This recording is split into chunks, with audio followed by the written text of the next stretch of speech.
अरे मम्मी। हाँ? आपको नहीं लगता कि मैं लड़की भगा के ले जाऊं?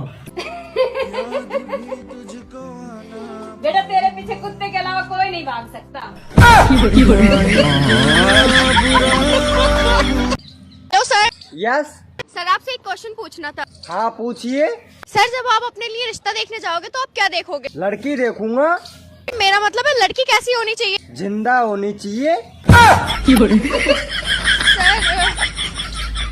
नखरे उठाने वाला ढूंढ रही थी। कचरा उठाने वाला मिल गया।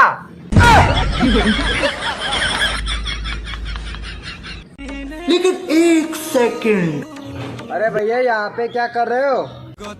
इज्जत ढूंढ रहा हूँ। पागल हो क्या? यहाँ कोई इज्जत मिलेगी? घर वाले तो बोल रहे हैं तूने सारी इज्जत मिट्टी में मिला दी।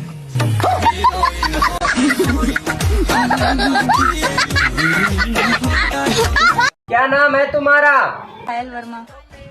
और तुम्हारा क्या नाम है? राजेश खन्ना। लग रहे हो चुसा हुआ गन्ना।